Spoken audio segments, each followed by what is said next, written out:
La palabra ecuménico, les voy a dar primero la definición.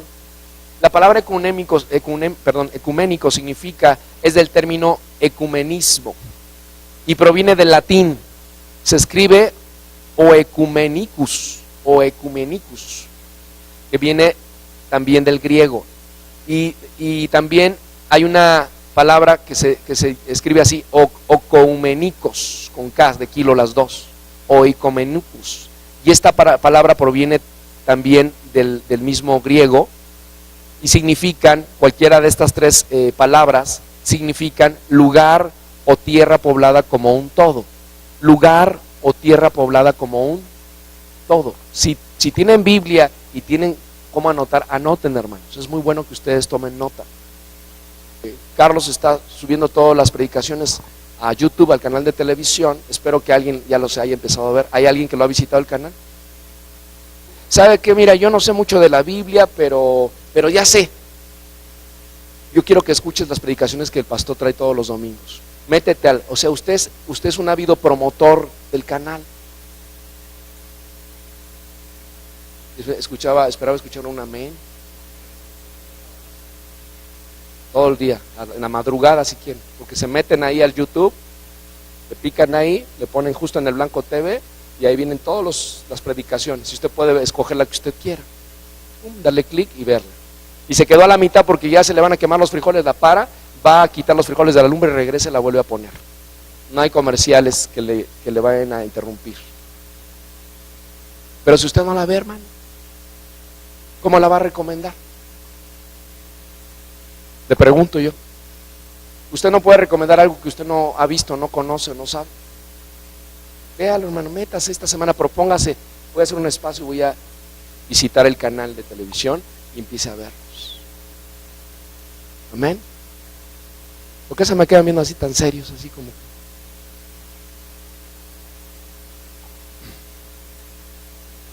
Entonces, hermano, yo le animo. Los últimos no los tengo arriba en el canal, o sea, sí los va a tener que comprar.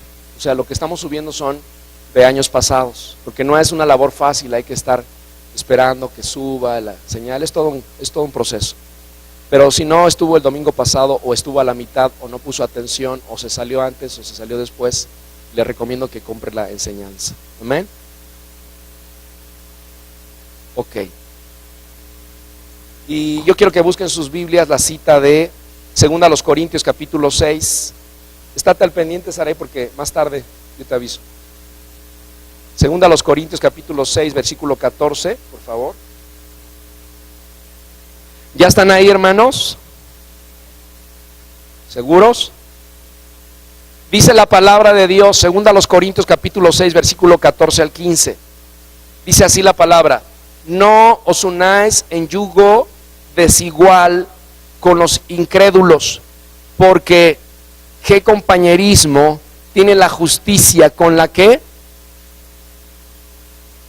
¿Y qué comunión la luz con las tinieblas?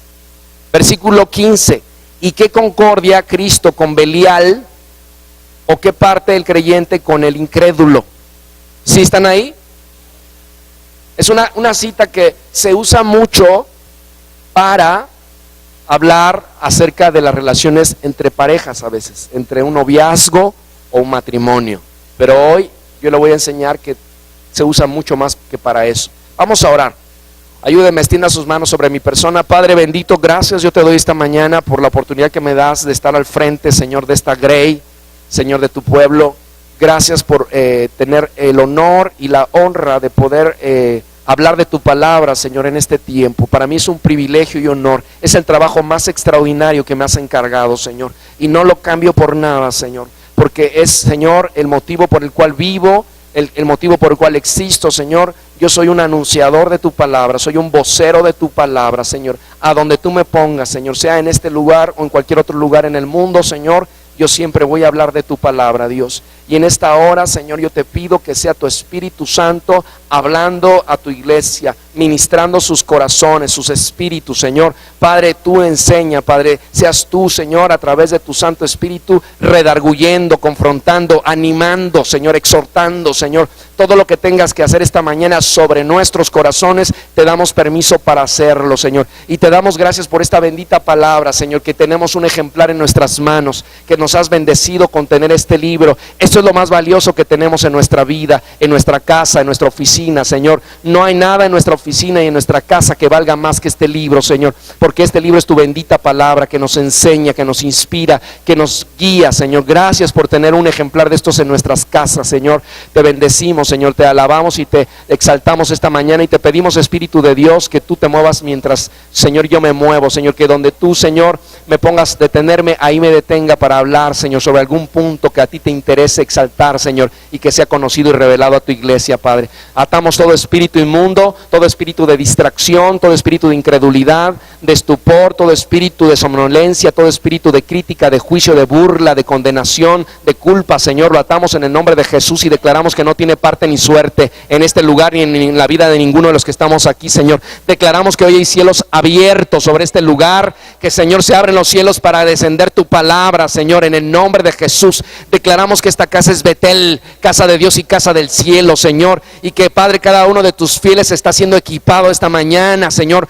para propósitos eternos, Señor, que tú los estás preparando, Señor, para la venida tuya, mi Dios. En el nombre de Jesús te damos gracias. Y la iglesia dijo amén. Ya está entonces en el pasaje que acabamos de leer. Bueno, entonces le decía que este pasaje de 2 a los Corintios, Carlos, yo ya estoy empezando, de 2 a los Corintios, se ha usado mucho para enseñar sobre noviazgo, sobre matrimonio, pero también nos enseña de que nosotros no podemos hacer alianzas y que nosotros no podemos estar unidos en un yugo, ¿verdad?, con alguien que sea diferente a nosotros o a un incrédulo. Dice la palabra, dice, no os unáis en yugo desigual con los incrédulos, porque ¿qué compañerismo tiene la justicia con la injusticia? No hay compañerismo entre la justicia y la injusticia. No son iguales, no pueden caminar juntas. No puede caminar la luz y las tinieblas juntas. No pueden.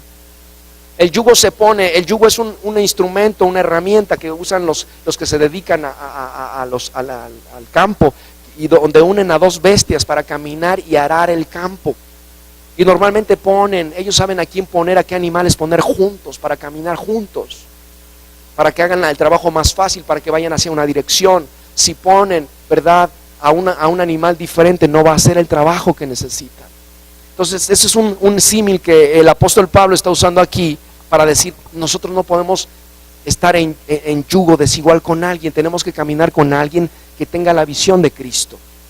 En el noviazgo es importante, los que están en edad de noviazgo, en el noviazgo es muy importante, porque si tú te unes a alguien que tiene una fe distinta a la tuya, va a ser un caos tu relación de noviazgo, va a haber muchos problemas. ¿Me estás escuchando, soltero, soltera? Te estoy hablando a ti esta mañana. Cuando haya parejas que se unieron, que no conocían de Cristo, pero conocieron de Cristo ya casados, es difícil, porque a lo mejor uno conoce primero a Cristo y el otro no. Es una batalla espiritual, es una oración constante, no es fácil. Solo Dios puede hacer un cambio, una transformación en el cónyuge. Pero bueno, ya llegaron así al Señor. Y hay que esperar que Dios obre en el corazón de uno o del otro. Amén.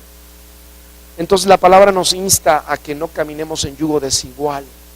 Y eso es también en la fe, hermanos, con cualquier otra persona, en los negocios, por ejemplo. La palabra recomienda que no te unas a alguien que no es cristiano, a hacer sociedad con alguien que no es cristiano.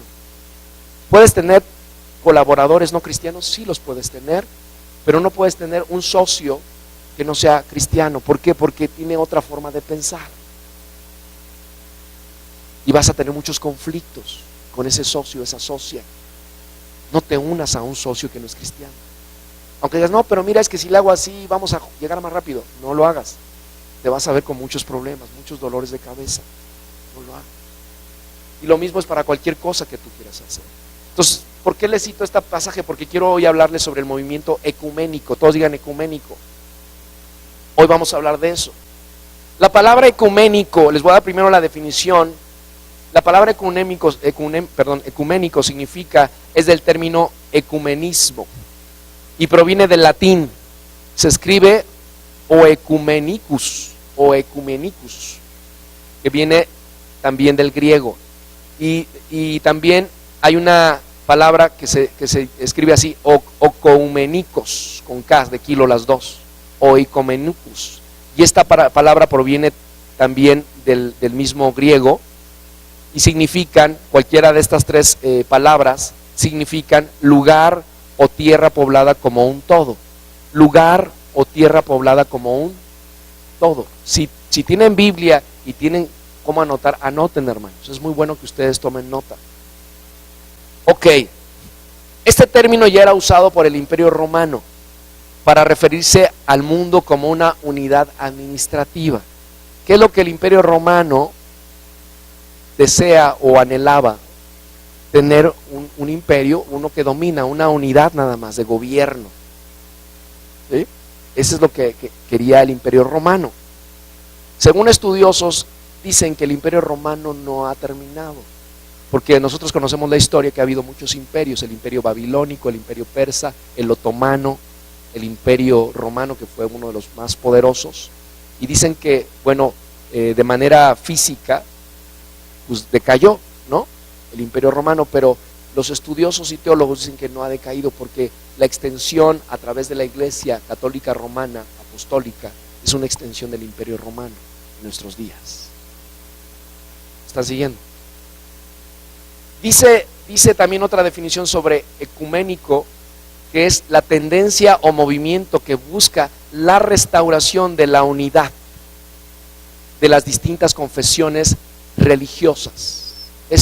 Se los voy a repetir. Ecuménico, dice, es la tendencia o movimiento que busca la restauración de la unidad de las distintas confesiones religiosas. Eso busca el ecumenismo o una persona ecuménica. La restauración, movimiento, tendencia para restaurar la unidad entre las diferentes confesiones religiosas. Ahora, yo quiero que entienda una cosa: ¿qué es una religión? A algunos les he dado mi definición preferida sobre religión y se las voy a volver a dar esta mañana otra vez. Si ya la tiene, bueno, pues ya no la anote, pero si no la tiene, anótela. Religión significa un conjunto de cosas que el hombre crea para que al practicarlas se sienta bien consigo mismo. Un conjunto de cosas que el hombre crea para que al practicarlas se sienta bien consigo mismo. Esa es una de tantas definiciones que puede haber sobre religión. El cristianismo no es una religión. Dile al que está a tu lado y así lo despiertas. Dile, el cristianismo, dile al que está a tu lado, voltea a verlo. Si no tienes uno, ponlo atrás. Dile atrás. El cristianismo no es una religión, pero convencido, hermano.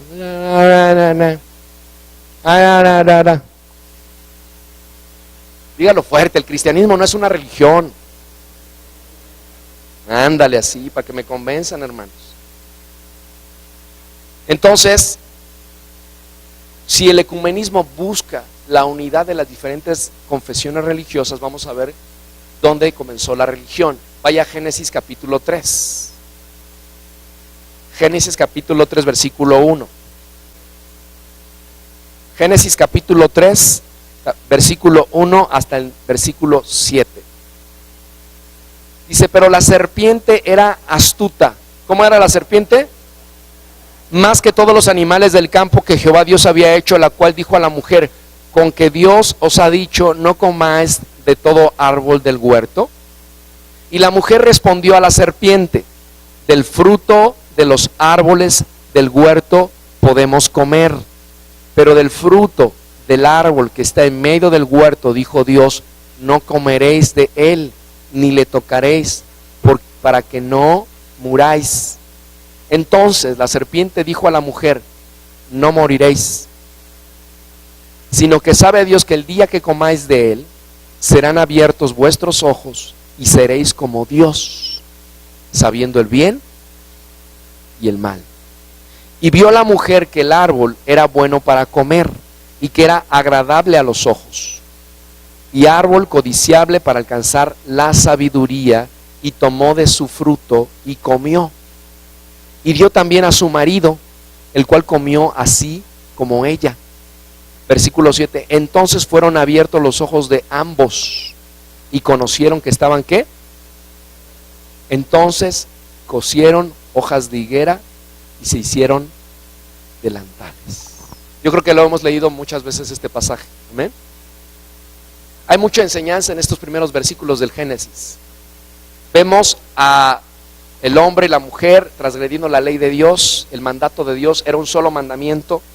Satanás siempre tiende a torcer la palabra de Dios, quiere usarla y la tuerce siempre, y entonces le dice, con que Dios les ha dicho que no comáis de todo árbol, y eso no había dicho Dios.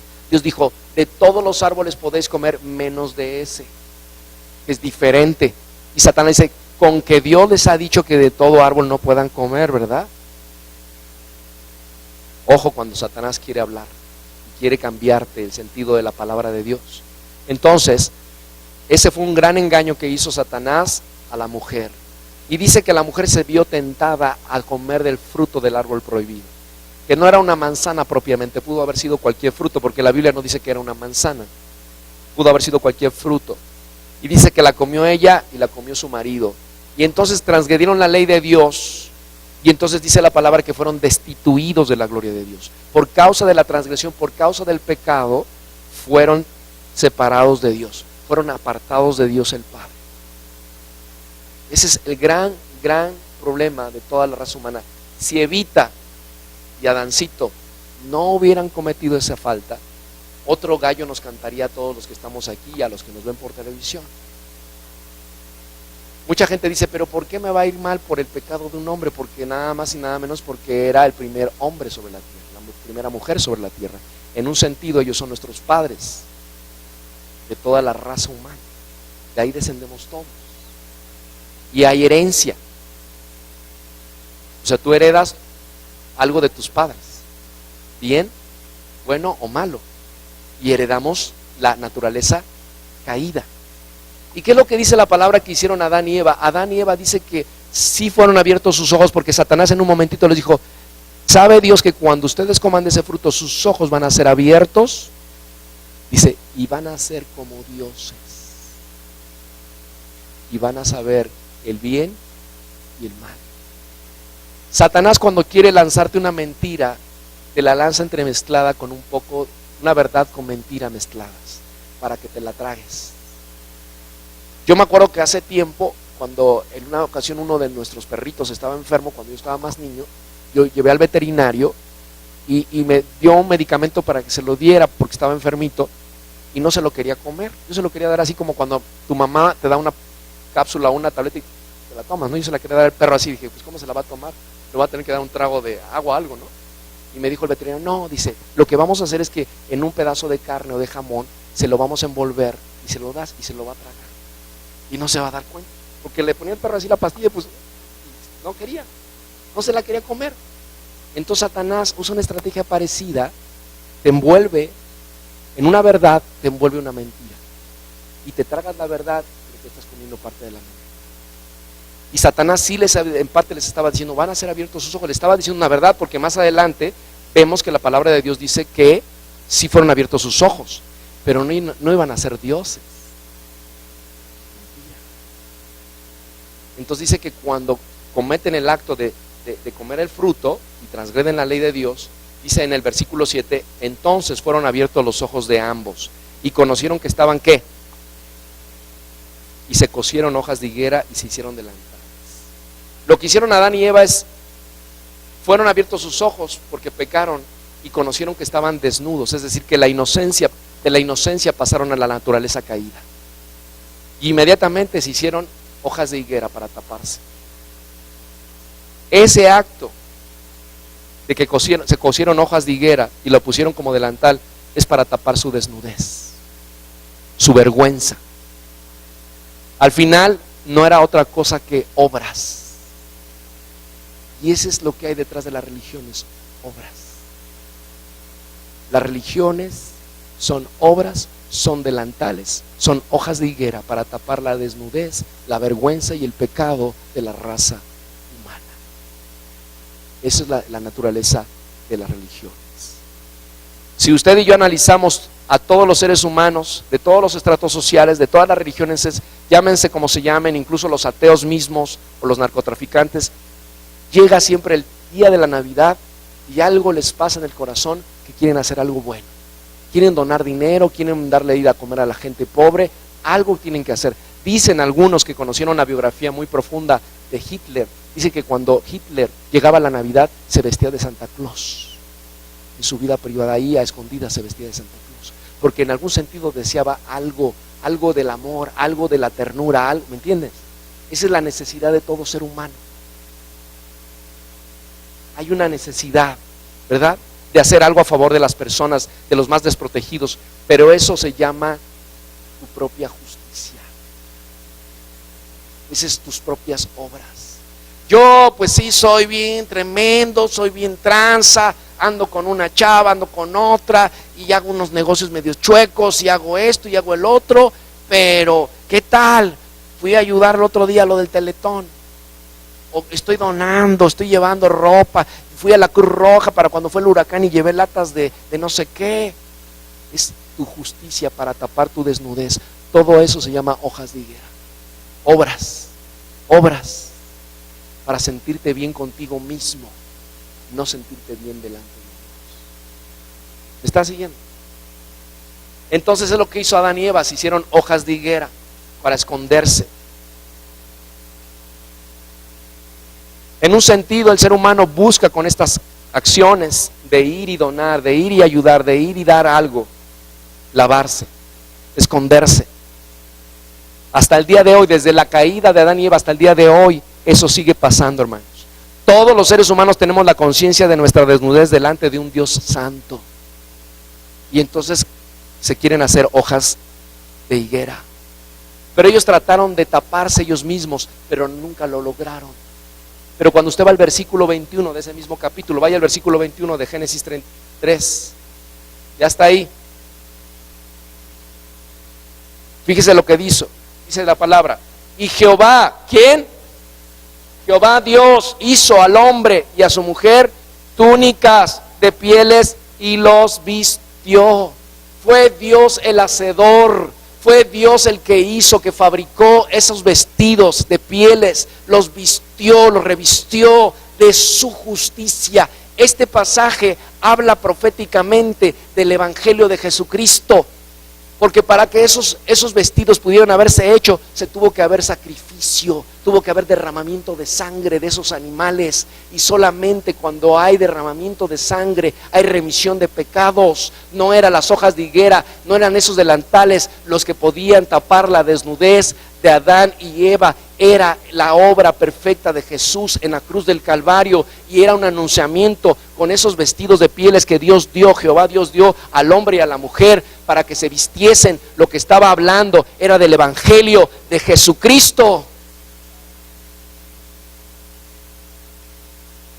Es Dios, hermano, es su justicia de Él. Él fue la cobertura, Él provee lo que nosotros necesitamos. Este es un mensaje precioso, hermanos. Yo pensé que se iban a emocionar más. Como que los veo así como, no sé si tengan sueño o qué tengan, pero los veo así como que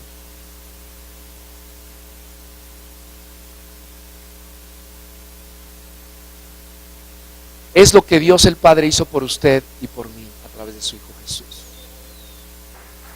No es su influencia, no es su conocimiento, no es su riqueza, no es nada que lo va a salvar. Porque todo eso son puras hojas de higuera. Eso no lo va a presentar delante de Dios. Es que yo hago esto muy bien. Me importa un cacahuate quemado. Eso no le ayuda a presentarse de un Dios santo. Eso es lo que Adán y Eva pensaron que iban a lograr presentarse delante de Dios, pero nunca lo pudieron hacer. Dios fue el que proveyó. Amén. Hebreos, fíjese lo que dice Hebreos 9:22. Vaya rápidamente a Hebreos, están en el Nuevo Testamento. Hebreos capítulo 9, versículo 22. Estos elementos esos son simbolismos, lo que habla Génesis 3:21 son simbolismos del Evangelio, hermano, del bendito Evangelio, de la bendita palabra de Dios, de la bendita provisión del Señor para nuestras vidas, la redención misma del Padre para su creación. Hebreos 9:22 dice así: y casi todo es purificado según la ley. ¿Con qué? Y sin derramamiento de sangre no se hace remisión. O sea, era necesario el sacrificio, era necesario el sacrificar esos animalitos para hacerles vestidos a Adán y a Eva, para revestirlos, porque estaban desnudos, porque habían pecado, habían transgredido la ley de Dios. ¿Entienden? Eso es el anunciamiento de la venida del Señor Jesús. Le voy a dar otro ejemplo de religión. Eso es religión. La religión no son higueras, son delantales. Le voy a dar otro contexto. Génesis 4, vaya a Génesis 4, ahí está, muy cerquita del otro de 3. Yo creo que esta historia la hemos escuchado cientos de veces. Capítulo 4. Cuando lo tenga me dice aleluya, pastor.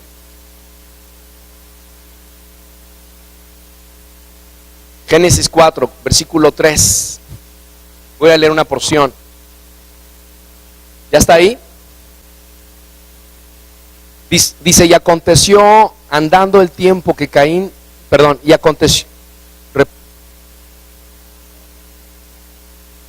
aconteció andando el tiempo que Caín trajo del fruto de la tierra una ofrenda a Jehová. Y Abel trajo también de los primogénitos de sus ovejas y de lo más gordo de ellas. Y miró Jehová con agrado ¿a quién? Y a su ofrenda. Pero no miró con agrado a Caín y a la ofrenda suya. Y se ensañó Caín en gran manera y decayó su semblante. Entonces Jehová dijo a Caín: ¿por qué te has ensañado y por qué ha decaído tu semblante? Si bien hicieres, no serás enaltecido, y si no hicieres bien, el pecado está a la puerta. Con todo esto a ti será su deseo, y tú te enseñorearás de él. Y dijo Caín a su hermano Abel: salgamos al campo. Y aconteció que estando ellos en el campo, Caín se levantó contra su hermano Abel. ¿Y lo qué? Y lo mató. Abel ofrece una ofrenda agradable a Dios. ¿Qué le ofreció Abel? Abel. ¿Pero qué le ofreció? Ve ahí en su Biblia. Lo primogénito de sus ovejas, hermano. Le ofreció una ovejita, un cordero. ¿Sí? Dice que lo mejor le ofreció. Y dice que lo que ofreció Caín, Dios dijo: no quiero tu ofrenda, no la deseo, no me agrada. Y dice que Caín se enojó, se ensañó, se molestó, decayó su semblante, se puso triste porque su ofrenda no había sido recibida. Y eso lo hizo, tal fue su enojo, que fue y puso la mano sobre su hermano Abel y lo mató. Caín mata a su hermano, y eso nos muestra que fue el principio de las muchas religiones que permiten matar en el nombre de su Dios. Eso es lo que estamos viendo con la acción que tomó Caín. Caín es el padre de todas las religiones, porque lo que él quería hacer es hacer una obra suya, su propia justicia. Yo presento delante de Dios algo que para mí me parece que es lo correcto, que para mí forma de ver y de pensar es lo que se necesita para presentarte delante de Dios. Pero error. Dice que su ofrenda no le agradó a Dios, no la quiso. Ese es el trasfondo de las religiones: ofrecer algo a Dios, presentarme delante de Dios con lo que yo creo, con lo que yo pienso que me puedo presentar delante de Dios, y no con lo que Dios dice que me tengo que presentar. Amén. Entonces les di dos textos muy importantes en el Génesis. Primero la de Adán y Eva, y luego de Abel y Caín, para que podamos entender acerca de las religiones. Es increíble lo que los hombres han hecho en el nombre de Dios hasta nuestros días. Hasta el día de hoy mucha gente levanta una bandera y dice: yo esto que hago lo hago en el nombre de Dios. Pero Dios ni siquiera lo ha dicho, Dios ni siquiera lo ha pedido, ni siquiera está escrito en su palabra. Eso es lo peor. Algunos judíos, fíjense, les voy a decir algo. Algunos judíos piensan que sus más grandes enemigos son los cristianos. ¿Saben por qué? Porque en el tiempo de Hitler, unos de los que apoyaron más a Hitler, al movimiento nazi, fue el Vaticano. ¿Ustedes saben cuántos millones de judíos murieron en el holocausto nazi? Millones, hermanos. Fue terrible. Fue terrible. Entonces para muchos judíos, ellos piensan que los cristianos son sus más grandes enemigos. También los 5 millones de muertos en Europa en el tiempo de la Inquisición, de la llamada Santa Inquisición, cuando aquellos que no se querían someter a la autoridad máxima, es decir, tú tienes que hacer las cosas como yo quiero, religión, los papas, el papado, tú haces las cosas como yo digo, porque mi hoja de higuera así lo marca, porque es la manera de presentarnos delante de Dios. Y en el nombre de Dios mataron a más de 5 millones en Europa de personas quemadas, torturadas, descuartizadas por el supuesto nombre de Dios. Y yo no veo ninguna parte de la Biblia que diga que la gente se tiene que convertir a Dios a través de la violencia y a través del sacrificio y la muerte.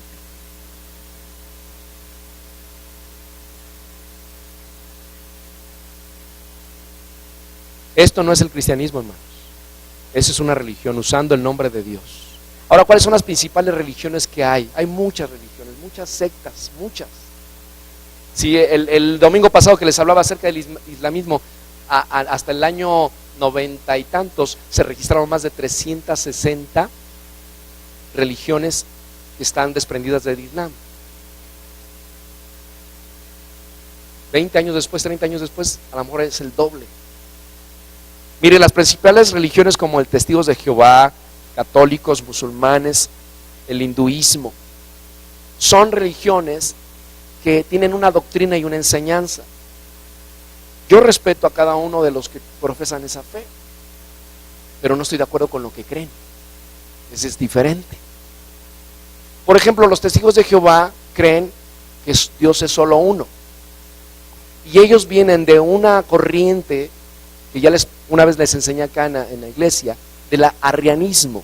Cuando el cristianismo comenzó sus primeros albores, hubo un momentito que un hombre llamado, que se apellidaba Arriano, entonces, o se llamaba Arriano, dijo ciertas cosas acerca del cristianismo, y no estaban de acuerdo todos los que eran cristianos en ese entonces con lo que él decía. Hicieron un concilio y dijeron que no, que lo que este hombre decía no era lo que la palabra de Dios decía. Él decía que Jesucristo no era Dios. Dentro de sus enseñanzas él dice que no era Dios. Y por eso los Testigos de Jehová vienen de esa corriente del arrianismo, ¿verdad? Donde creen que Jesús pues fue un hombre, sí existió Jesús para ellos, pero no creen que sea Dios, no lo reconocen como Dios. Entonces, esa es su doctrina básica o de las más importantes. Por eso nosotros no podemos estar de acuerdo con los Testigos de Jehová, entre otras muchas cosas, ¿me entiendes? Ellos no creen en muchas otras cosas que nosotros creemos que están en la palabra de Dios. Por eso tú no le puedes dar puerta abierta a un Testigo de Jehová. ¿Le puedes compartir el Evangelio de Jesús? Sí, claro que sí, para eso estamos. Pero tú no puedes como que, pues pásale a la casa y a ver qué me vas a enseñar. Ojo. Los católicos creen en las imágenes. Tienen dogmas que no están basados en la palabra de Dios o están torcidos. Ellos creen que María es la madre de Dios. Ellos creen que los santos hacen milagros, que los santos hay que orarles, hay que honrarlos, hay que adorarlos. Nosotros sabemos muchas cosas, lo que la palabra de Dios dice acerca de la idolatría y de la adoración a lo que no es Dios. Los musulmanes, bueno, ya les platiqué todo el domingo pasado en lo que creen los musulmanes. El budismo o hinduismo, que creen en Buda, pero no nada más es el único Dios que tienen. ¿Saben cuántos dioses tienen? Más de 360 millones de dioses.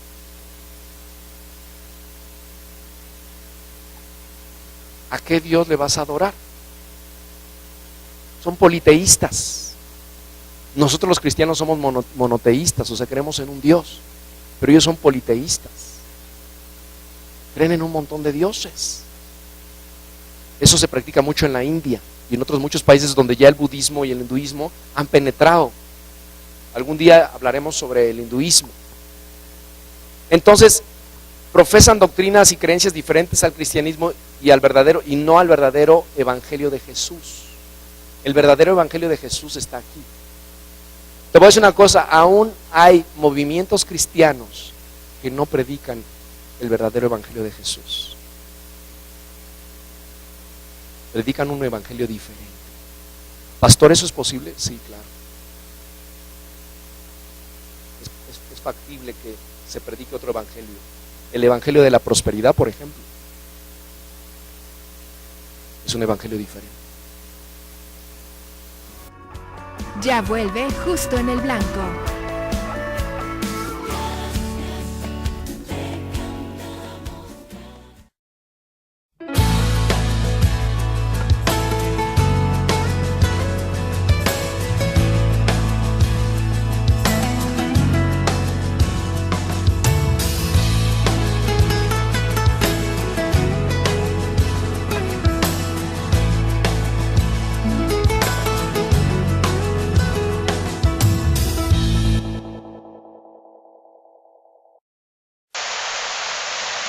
Para ti que eres un profesional de la belleza, Delorme te consiente con toda la línea de Kokoro, cepillería, diversos tipos de tijeras en titanio y cobalto, toda una gama de accesorios y cubridores. Además, secadoras de ozono, iones y cerámica, así como también planchas alaciadoras de cerámica y titanio. Lo último en tenazas Weighmaster y giratorias. Y desde Italia, diversos modelos de sillones hidráulicos. Y en tecnología, lo más avanzado en climazones y equipo de secado. Visítanos ya. Delorme.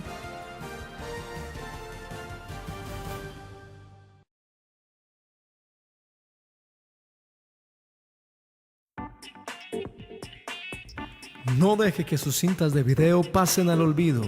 Convierta sus grabaciones a DVD y disfrútelas por siempre.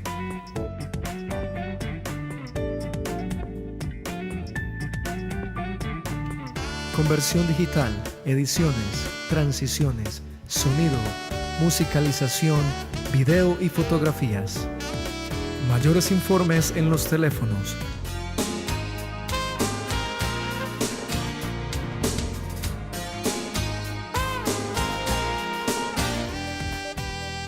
Conversión digital, tus recuerdos por siempre.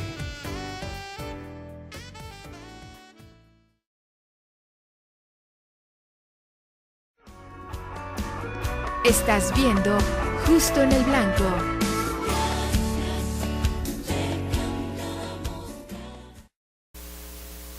Entonces, si nosotros vemos que las diferentes religiones y sectas tienen doctrinas y creencias diferentes a la fe cristiana, ¿cómo pues yo me voy a unir a ellos?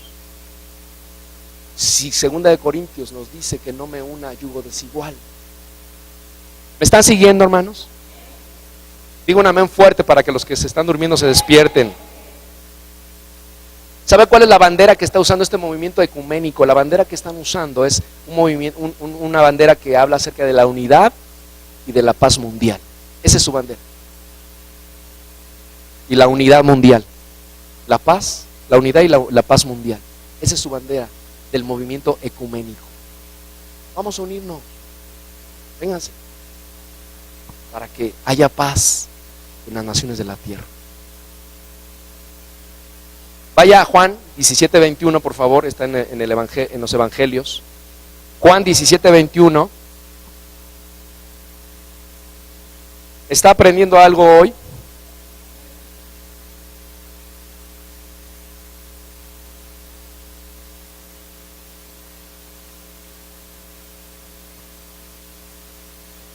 Le quiero dar una dieta balanceada, hermanos.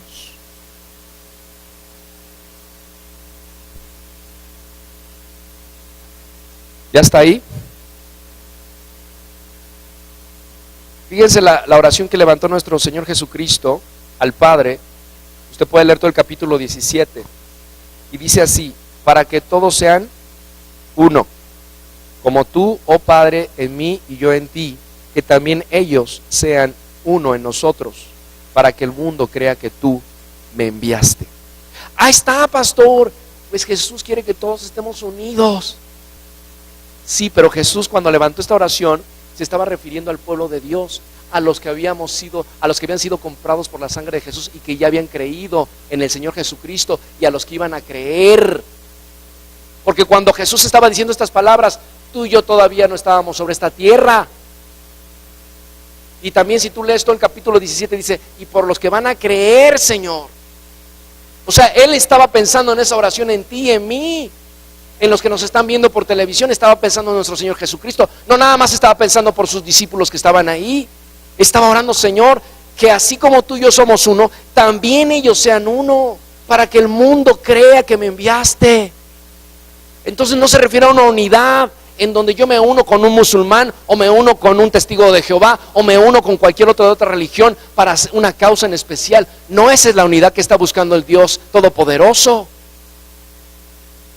Está buscando la unidad en medio de la iglesia. La iglesia es aquellos que hemos creído en el Señor Jesucristo como nuestro Señor y Salvador. Si tú has creído en el Señor Jesús como tu Señor y Salvador, y le has confesado con tu boca y le has aceptado en tu corazón, tú eres mi hermano. Pero si tú no lo has hecho de todo corazón, no eres mi hermano. Aunque no te guste, no eres mi hermano. Y si hay alguien en el mundo que nos está viendo en algún otro país, si has hecho esta declaración, eres mi hermano en la fe. Aunque todavía no tenemos el gusto de conocernos personalmente.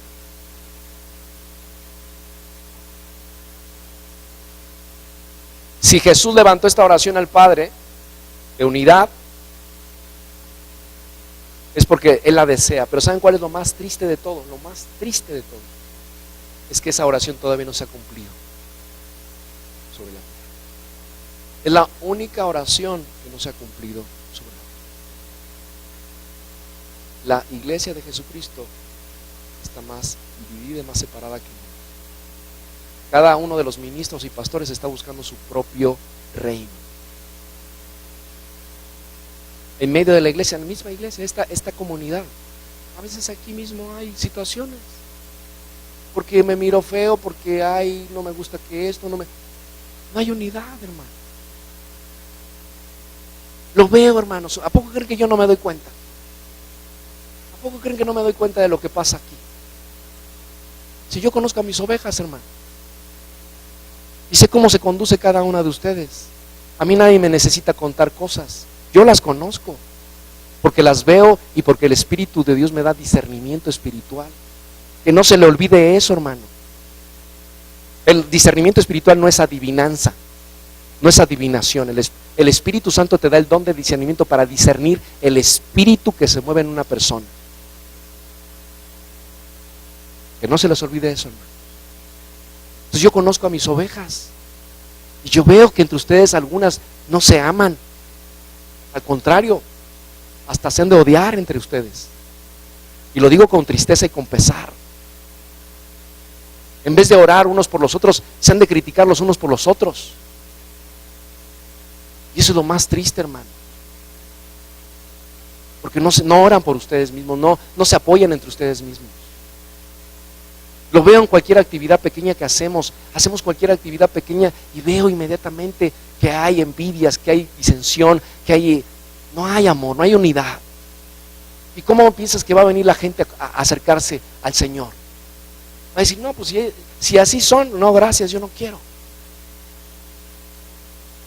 Inmediatamente se ve, hermano. Yo les prediqué un domingo acerca de cuál era la característica distintiva de los tesalonicenses, de los que habían convertidos al Señor ahí en esa ciudad de Tesalónica. Era el amor.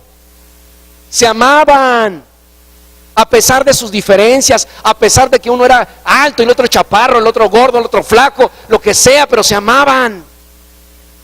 No les importaba, es que tú sabes más o yo sé menos. No les importaba eso. Se amaban porque habían creído en un solo Dios.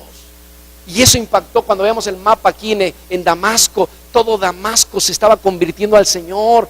Y cuando Pablo supo de esto, les dice, hermanos, ya no es necesario que prediquemos la palabra, porque se están convirtiendo por el testimonio que ustedes están dando.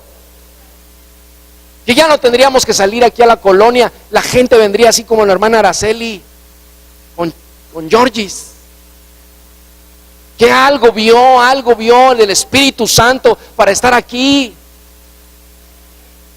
Pero no fue ni siquiera que saliéramos a la colonia para poder predicar el evangelio, sino que vio algo en el nombre de Jesús para poder creer en ese Dios precioso.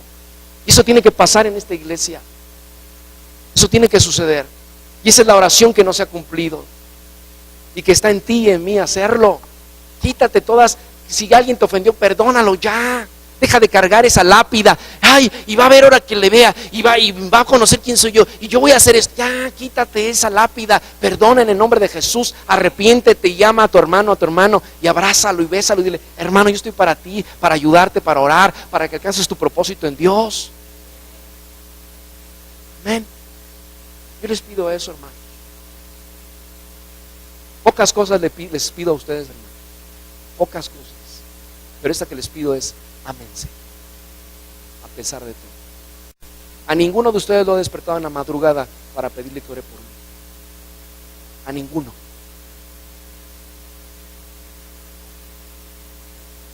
Lo que les pido esta mañana: ámense, a pesar de sus diferencias. Y el hecho que yo no les haya llamado no significa que no lo he necesitado, hermano.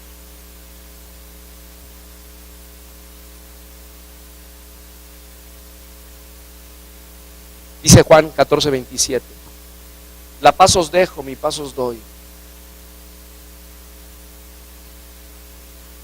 Yo no os la doy como el mundo las da. No se turbe vuestro corazón ni tenga miedo.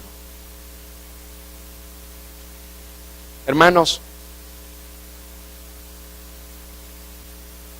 Jesús está intercediendo por nosotros todavía. Está orando por esa unidad. No es buscando la unidad entre otras confesiones de fe como vamos a alcanzar la paz sobre las naciones de la tierra, y olvidando y haciendo a un lado nuestros preceptos bíblicos. No es así como se va a conseguir la paz sobre las naciones de la tierra. De ninguna manera. No es la unión de las religiones la solución, hermano, sino creer la verdad de Dios. Cuando la gente empieza a creer en esta verdad, verdaderamente crea en esta verdad, van a empezar a suceder cosas sobre la tierra. Van a empezar a suceder cosas sobre las familias primero, sobre tu persona, sobre tu entorno. Pero mientras no se conozca esta verdad y se ame la verdad, no va a venir paz sobre la tierra. Fíjense, uno de los principales promotores más intensos del ecumenismo fue Juan Pablo II, el Papa Juan Pablo II, que hoy ya no está sobre la tierra. Él mismo convocó una reunión en la Basílica de San Francis Assisi, en Italia. El 27 de octubre de 1986 convocó a una reunión de todos los líderes religiosos del mundo. Estuvieron ahí católicos, protestantes, testigos de Jehová, espiritistas, brujos, chamanes. El propósito de esa reunión, estuvieron musulmanes, budistas, era orar por la paz mundial. Y cada uno de estos hombres que fueron invitados, líderes de sus movimientos religiosos o sectarios, tomaron un tiempo en el micrófono para orar por esa paz. Y declaró el Papa Juan Pablo II y dijo que todos oraban al mismo Dios. Y eso no es cierto. Porque no todos buscan al Dios Todopoderoso. Algunos buscan a sus propios dioses. Y luego dentro de los que estaban ahí estaba el Dalai Lama. El Dalai Lama es el líder espiritual más importante del budismo, del hinduismo. Y él dijo que cuando oraban todos juntos se producía una energía que daría la paz mundial. Y eso también es una. Vaya usted a lo que dice Juan 14:6 para que le explique estas dos declaraciones que hizo Juan Pablo II y el Dalai Lama. Juan 14:6.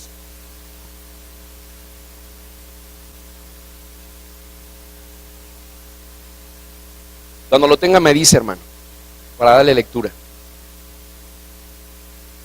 Dice Juan 14:6, Jesús les dijo: yo soy el camino, y la verdad y la vida. Y nadie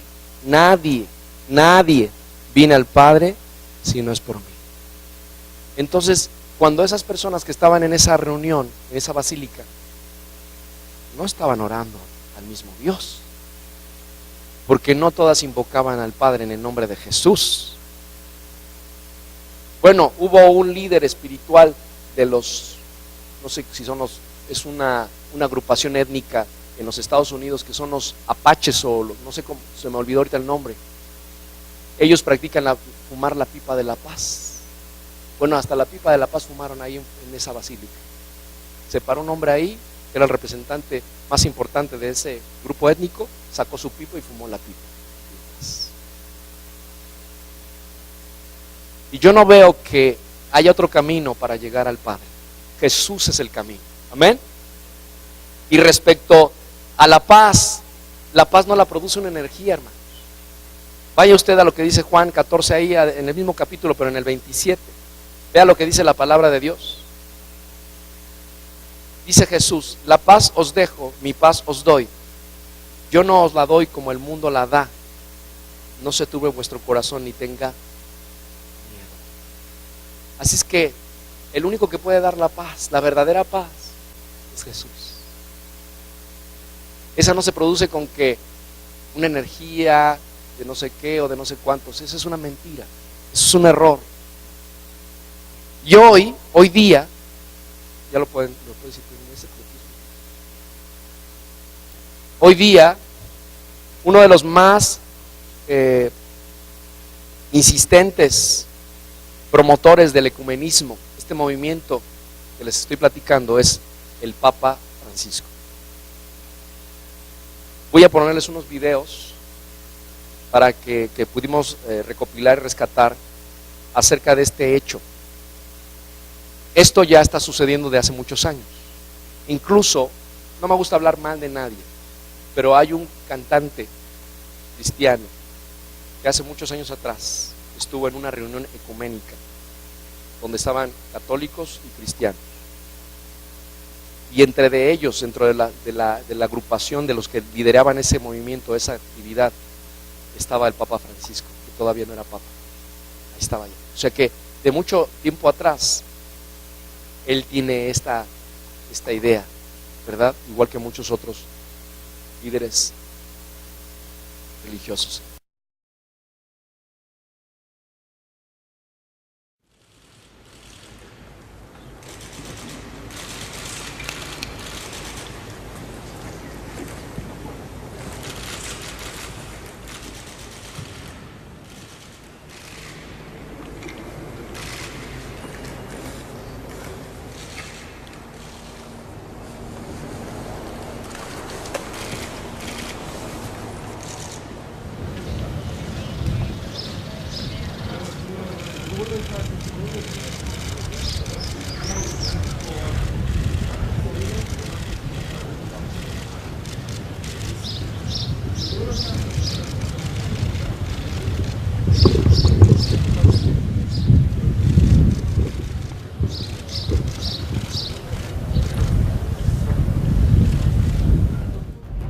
El Papa Francisco recibió a un grupo interreligioso argentino de 15 judíos, 15 musulmanes y 15 cristianos.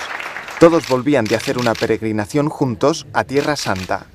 Francisco saludó a cada uno y se encontró con varios conocidos de cuando era arzobispo en Buenos Aires. En este ambiente casi familiar, el Papa improvisó un discurso centrado en la fraternidad. Comenzó citando a Argentina, donde añadió: han aprendido a convivir gracias a la inmigración. La mayoría sabemos convivir, nos resulta más fácil, y es un mensaje, ¿no? Un mensaje de que tenemos el mismo Padre en el cielo, el mismo Padre acá también, Abraham.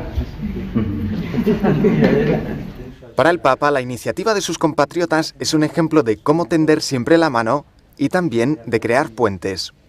Lo que han hecho ustedes de recorrer estos pueblos, de recorrer sinagogas, mezquitas, templos cristianos, es un gesto de fraternidad y es una semilla hacia esa cultura del encuentro que todos tenemos que tratar de llevar adelante. En el grupo que viajó a Jordania, Palestina e Israel había varios rabinos, imanes y sacerdotes. El Papa agradeció su visita y después de sus palabras también hubo tiempo para los regalos. De regreso a Roma, Francisco mantuvo una intensa conversación con la prensa en la que habló de temas como la islamofobia, el primado de los cristianos o el reciente sínodo sobre la familia. El Papa dijo que el discurso más importante del viaje había sido en la Catedral Católica, donde explicó cómo construir la unidad entre católicos y ortodoxos y confirmó su interés por conseguirla. Además, tocó uno de los puntos que los ortodoxos más rechazan, el primado del Papa sobre los demás cristianos. El primato, porque si deve continuare quella domanda che aveva fatto Giovanni Paolo II, aiutatemi a trovare una forma de primato que possiamo andare. Questo è lo che posso dirle. Otro momento que evocó fue su visita a la imponente Mezquita Azul. Dijo que apreció mucho las descripciones que hizo el Gran Muftì durante la visita. In quel momento ho sentito il bisogno di pregare. Ho detto, ma preghiamo un po'? Sì, ha detto lui. Io ho pregato per la Turchia, per la pace, per il Muftì, per tutti, per me che ho bisogno. Ne ho pregato davvero e ho pregato per la pace soprattutto, no? Ma Signore, finiamola di guerra, e così è stato un momento di preghiera sincera. Le recordaron que el presidente turco, Recep Tayyip Erdogan, le había hablado de la islamofobia que hay en Occidente. Explicó que para combatirla le pidió que condene netamente los atentados de los radicales islámicos. Credo che, almeno io credo sinceramente, che non si può dire che tutti gli islamici sono terroristi, non si può dire. Come non si può dire che tutti i cristiani sono fondamentalisti, perché noi ne abbiamo anche. È vero che davanti a questi atti terroristi, non solo in questa zona, ma anche in Africa, no? C'è una reazione e si dice, ma se questo è l'Islam, mi arrabbio. Io ho detto al Presidente, ma sarebbe bello che tutti i leader islamici, siano leader politici, leader religiosi, leader accademici, dicano chiaramente e condennino quello, no? Perché questo aiuterà alla maggioranza del popolo islamico a dire no, davvero, ma dalla bocca dei suoi leader, no? En el avión, durante 45 minutos, habló de muchos otros temas. Dio las gracias a Turquía por lo que hace para atender al casi 1,5 millones de refugiados. Explicó el sínodo sobre la familia y dijo que no es una asamblea parlamentaria, sino un espacio protegido para poder reconocer lo que Dios quiere de la Iglesia. Y cuando le preguntaron sobre temas como las personas homosexuales o el genocidio armenio, respondió sin entrar en polémicas, sobre todo porque dijo, el público tiene derecho a saber lo que ha ocurrido durante el viaje a Turquía. Líderes islámici, siano líder politici. Ese es ecumenismo. Eso es lo que está a la puerta ya. Eso es lo que está por suceder.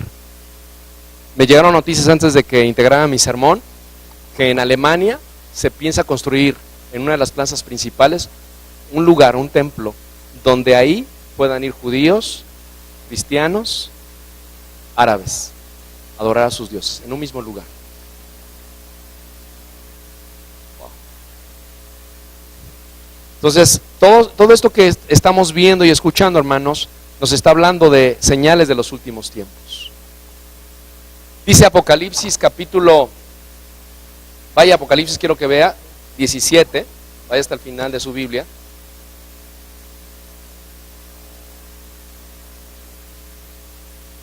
Todo lo que es 17 y 18 usted lo puede leer en casa con mucha calma, para que usted vea la condenación de la gran ramera. El que quiero que leamos ahorita es el 17 17:1.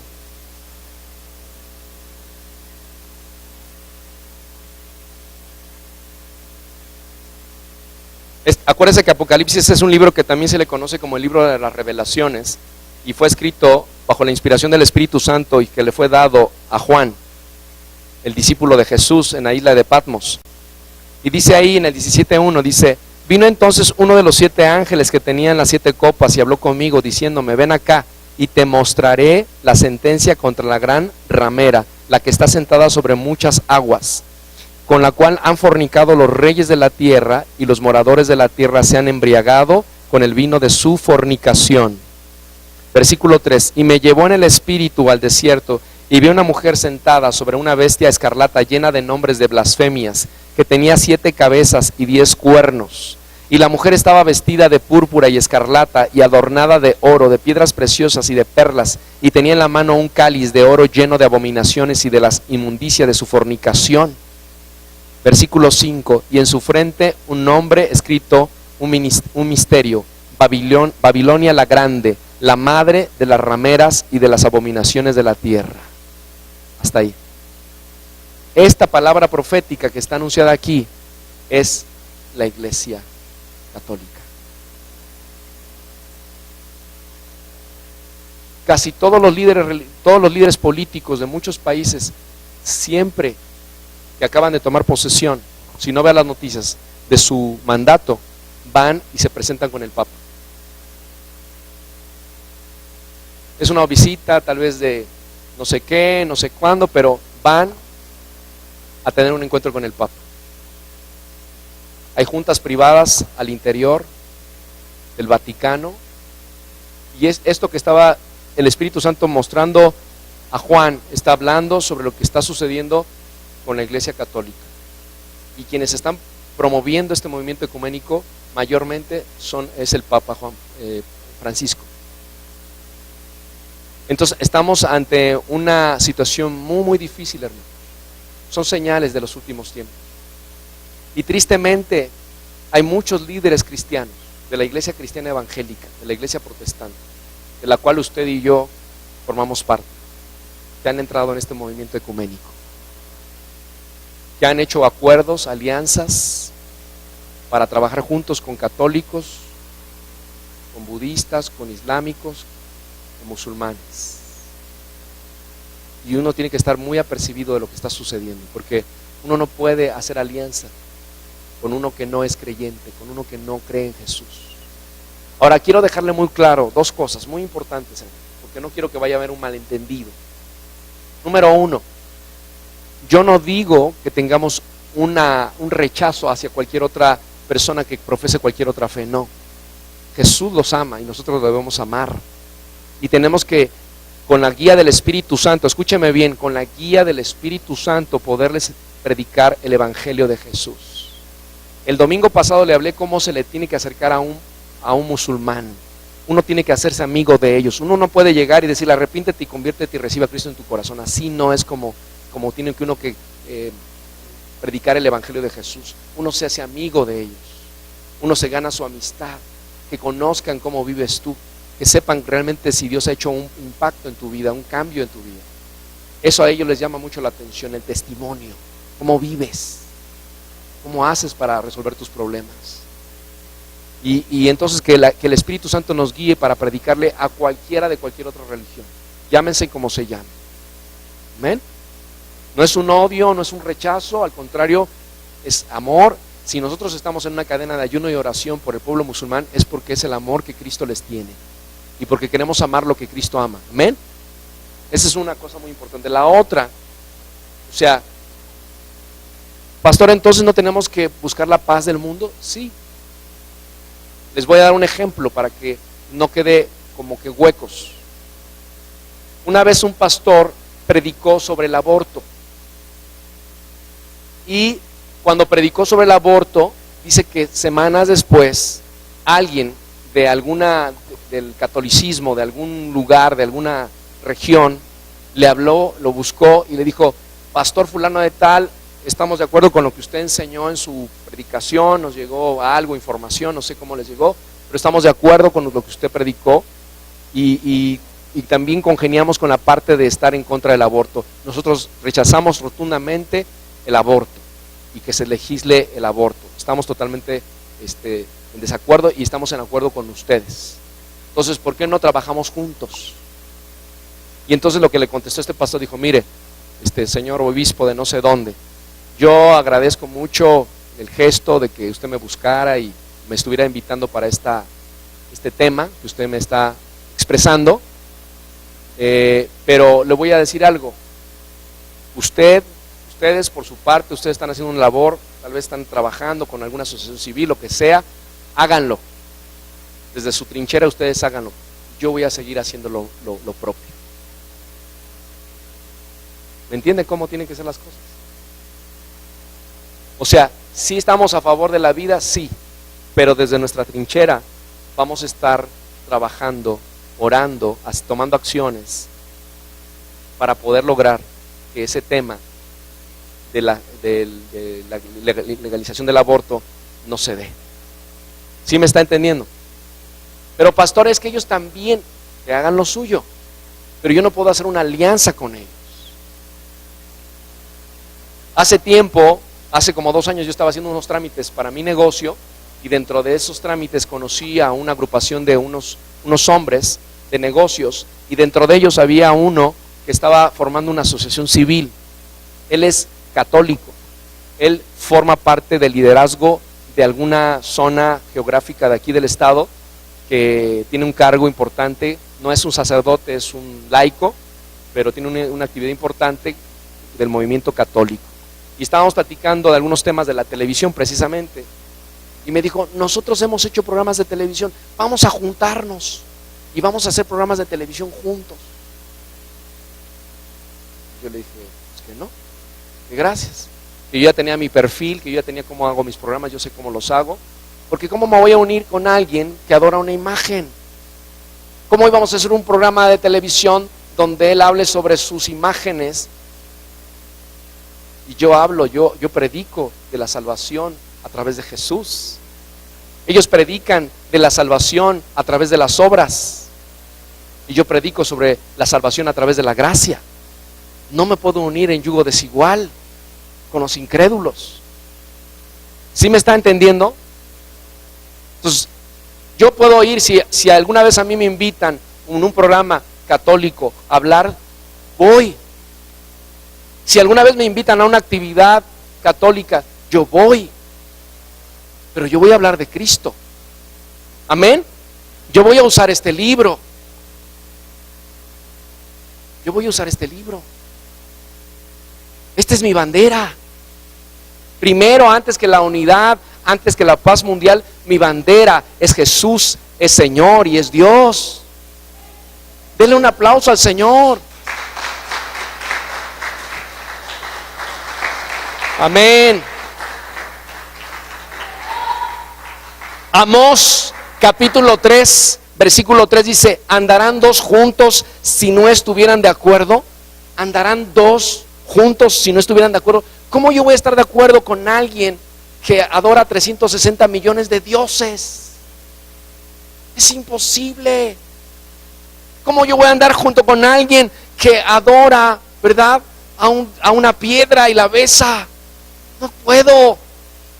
Mi fe está puesta en Jesús. Los amo, sí los amo. Voy a orar por ellos para que un día conozcan, se les sea revelado este bendito evangelio de la palabra y llegue un día que se puedan convertir. Pero no puedo estar haciendo alianzas con ellos. Si tú vas a trabajar en una asociación civil que está liderada por católicos o por cualquier otra religión, pero es un trabajo secular, es un trabajo que tú eres contadora, eres licenciado, abogado y tienes alguna relación de ese tipo, lo puedes hacer. No digo que no te vayas, no, ya no le voy a vender ni a este, ni a este, ni a este, ni le voy a llevar la contabilidad a este. No se me vayan a ir por otro lado. Pero es diferente cuando estás haciendo algo espiritual. ¿Están entendiendo? No quiero que vayan a malentender lo que estoy diciendo. No, el pastor dice que ya no hay que hablarle a nadie. Yo no estoy diciendo eso, hermanos, ¿ok? Mucho ojo, mucho cuidado, porque luego así se han generado muchos malos entendidos. Los amamos, a todos las creencias, a todos los que profesan una fe diferente a la nuestra, los amamos en el amor de Cristo. Oramos por ellos, oramos por ustedes. Si hay alguien que nos está viendo por televisión, los amamos en el nombre de Jesús. Pero no estamos de acuerdo con muchas cosas que ustedes creen.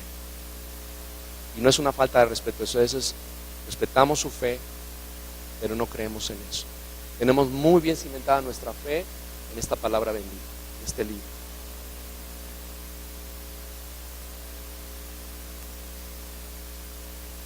Vamos a buscar por último otra vez la cita con la que abrimos, 2 Corintios, hermanos.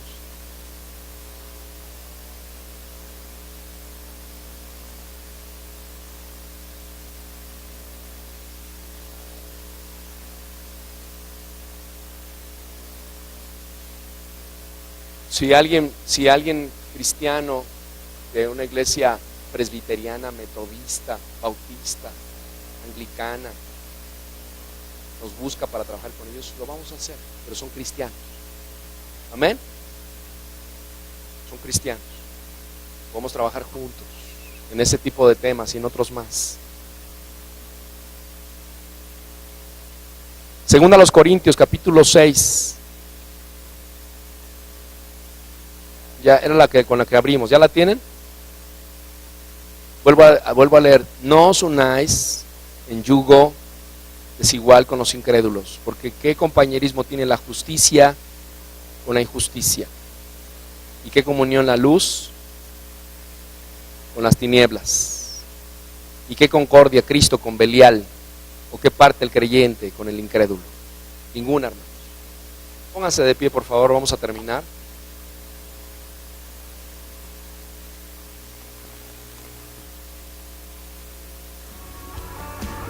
Estás viendo Justo en el Blanco.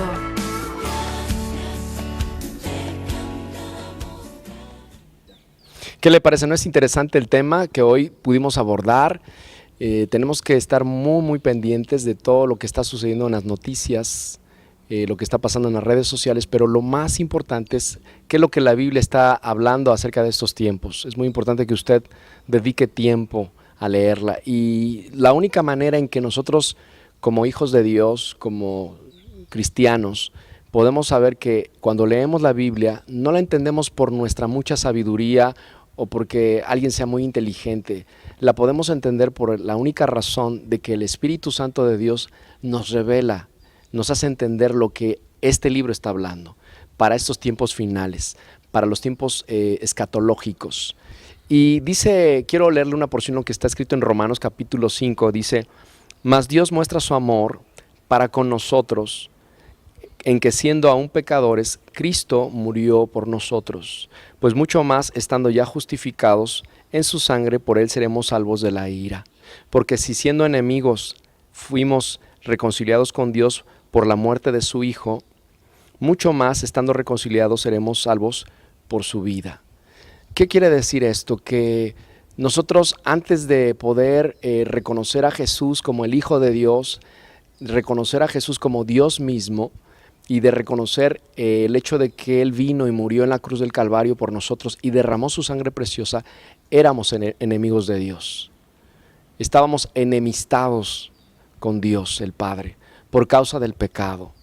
Lo que nos separa de Dios es el pecado, lo que nos aparta de Dios es el pecado. Pero en su infinito amor Dios envía un plan de redención a través de Jesús. Jesús dijo de sí mismo: yo soy el camino, la verdad y la vida, y nadie viene al Padre si no es por mí. Entonces, todo lo que nosotros hagamos, esas delantales de higuera, de hojas de higuera, que nosotros podamos hacernos para cubrir nuestra desnudez, para cubrir nuestro pecado, no nos puede presentar delante de un Dios santo. Por más bueno, por más moral que usted sea, por más cosas que haya hecho, eso no lo puede presentar delante de Dios, porque solamente son hojas de higuera. Lo que nos va a presentar delante de Dios, este Dios santo, es Jesús, su sacrificio. Por eso en esta ocasión yo quiero decirle a usted que nos está mirando, escuchando, que si nunca ha hecho una decisión por Cristo Jesús, hoy la haga. Hoy es el día de su salvación. Así es que yo voy a hacer una oración despacio, y usted pueda repetirla en voz audible para que usted pueda venir al conocimiento de la verdad. Padre bendito, gracias te doy en esta hora por revelarme a tu Hijo Jesús como Señor, como Dios y como tu Hijo, Señor. Yo reconozco que Jesús vino a esta tierra, murió en esa cruz, derramó su sangre preciosa, y esa sangre tiene poder para perdonar y limpiar todos los pecados, todos mis pecados, todas mis transgresiones, mis iniquidades. Señor Jesús, yo te doy gracias porque quien debería ir a esa cruz era yo, pero lo hiciste tú, ocupaste mi lugar. Y con tu sacrificio, tu muerte, pagaste el precio y pagaste el precio de la redención de mi alma. Y hoy en esta hora te pido que me perdones, me arrepiento de todos mis pecados y te pido, Señor Jesús, que vengas en esta hora a mi corazón. Entra en él, siéntate en él y haz de mí la persona que tú quieres que yo sea. Hoy yo creo que tú ya no estás en una cruz ni en una tumba, tú resucitaste el tercer día de entre los muertos, como está escrito. Hoy te reconozco como mi único y verdadero Señor y Salvador de mi vida. En Cristo Jesús. Amén. Si usted hizo esta oración, yo lo quiero felicitar. Fue la decisión más importante que ha hecho en toda su vida. Y queremos tener noticias de usted. Llámenos, escríbanos y con mucho gusto vamos a orar con usted. El tiempo se nos ha terminado y nos vemos en la próxima emisión de Justo en el Blanco. Que Dios los bendiga. Hasta entonces. Estás viendo Justo en el Blanco.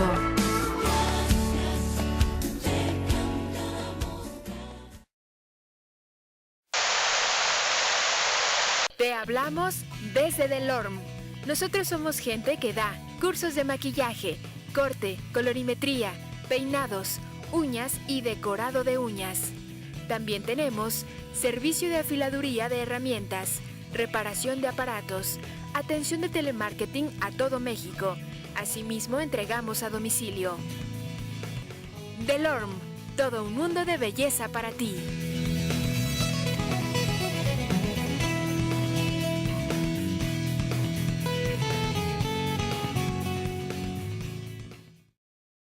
Avanza sin tranza, libres de corrupción es un proyecto que iniciamos en Ciudad Juárez, 30 hombres que nos hemos decidido ir en contra de un mal endémico, la corrupción que todo lo que toca echa a perder, es algo así como algo putrefacto, y lo encontramos en todas partes. En México es muy conocido el dicho del que no tranza, no avanza. Bueno, nosotros queremos decirle, Víctor, a la gente, sí, avanza sin tranza. Algo que te va a provocar un bienestar, que te va a dejar totalmente satisfecho, aunque no tengas aquello de inmediato por lo que estás trabajando o logrando, esforzándote. Es que ya vámonos, ¿no? Mañana tenemos examen. No te preocupes, hombre, acabamos de llegar. Además, tengo las respuestas del examen y tengo el mejor de los pretextos. ¿Qué pasó, muchachos? Llegan tarde. Es que se nos ponchó la llanta del carro. Ok, el examen de una sola pregunta. Ya ven, muchachos, avanza sin tranza.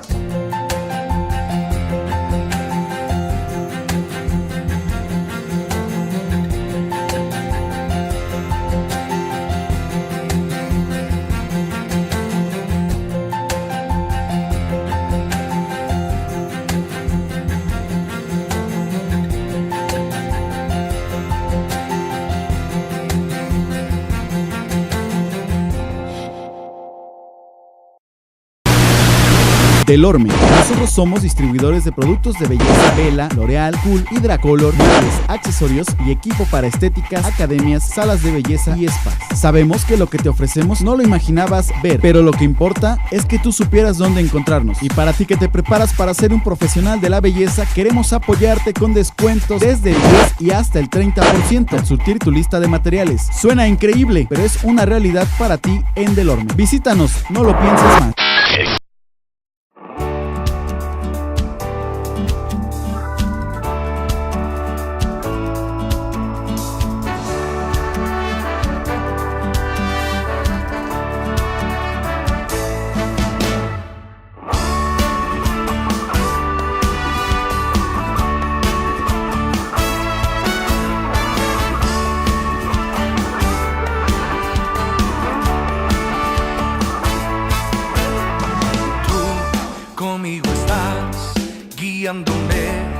Amándome,